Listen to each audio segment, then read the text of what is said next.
మహేష్ బాబు రాజమౌళి సినిమాపై ఎక్స్పెక్టేషన్స్ ఓ రేంజ్లో ఉన్నాయి. ఇక ట్విట్టర్లో అయితే దాదాపు ప్రతిరోజు SSMB29 హ్యాష్ట్యాగ్ ట్రెండింగ్లోనే ఉంది. అయితే రీసెంట్గా ఈ సినిమా గురించి మరో న్యూస్ వైరల్ అవుతుంది. మహేష్ బాబుతో చేయబోతున్న తన కొత్త సినిమాపై డైరెక్టర్ SS రాజమౌళి తను జపాన్ వెళ్ళినప్పుడు జపాన్లో చేసిన కామెంట్స్ వైరల్ అవుతున్న విషయం తెలిసిందే. ఇక ఈ మూవీ గురించి మరో న్యూస్ కూడా సోషల్ మీడియాలో తెగ తిరుగుతోంది. అదేంటంటే ఈ మూవీలో బాలీవుడ్ అందగాడు హృతిక్ రోషన్ యాక్ట్ చేస్తున్నాడంట. మరి ఇందులో నిజమేంతో చూద్దాం.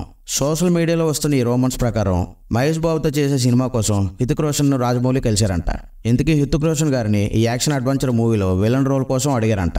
అన్నీ కుదిరితే ఒకే స్క్రీన్ పై the most handsome Indian actors ఇద్దరిని చూడొచ్చు. అయితే ఇది ఎంతవరకు నిజమనేది తెలియాల్సి ఉంది. రీసెంట్గా జపాన్లో RR ప్రత్యేక స్క్రీనింగ్ కోసం రాజమౌళి వెళ్లారు. ఆ టైంలో తన నెక్స్ట్ సినిమా అయిన మహేష్ బాబు ప్రాజెక్ట్ పై రియాక్ట్ అవుతూ కొన్ని ఇంట్రెస్టింగ్ కామెంట్స్ చేశారు. ఈ సినిమాకి సంబంధించిన స్క్రిప్ట్ వర్క్ ఇప్పటికే పూర్తయిందని చెప్పారు. పోస్ట్ ప్రొడక్షన్ వర్క్ జరుగుతున్నాయంట. అయితే మూవీ కాస్టింగ్ సెలక్షన్ ఇంకా పూర్తి కాలేదని క్లారిటీ కూడా ఇచ్చారు. అంటే దీన్ని బట్టి మూవీ కాస్టింగ్ పనులు ఇంకా రాజమౌళి మొదలు పెట్టలేదని అనుకోవచ్చు. కానీ ఇప్పటికే ఈ సినిమాలో వీళ్ళున్నారు వాళ్ళున్నారు అంటూ రోజుకో వార్త వినబడుతుంది. మరి ఇది కూడా అలాంటి న్యూస్ అనుకోవాలా లేదా హృతిక్ రోషన్ సంప్రదించిన మాట నిజమేనా అన్న విషయం కాలమే నిర్ణయించాలి. కానీ మహేష్ బాబు సినిమాలో హృతిక్ రోషన్ నటిస్తే అది ఊహించుకోవడానికే అంత అద్భుతంగా ఉందంటే ఇంకా వాళ్ళిద్దరిని స్క్రీన్ పై చూస్తే జన్మ ధన్యం అయిపోద్ది. వీడియో నచ్చితే లైక్ చేసి మన ఛానల్ సబ్స్క్రైబ్ చేయండి.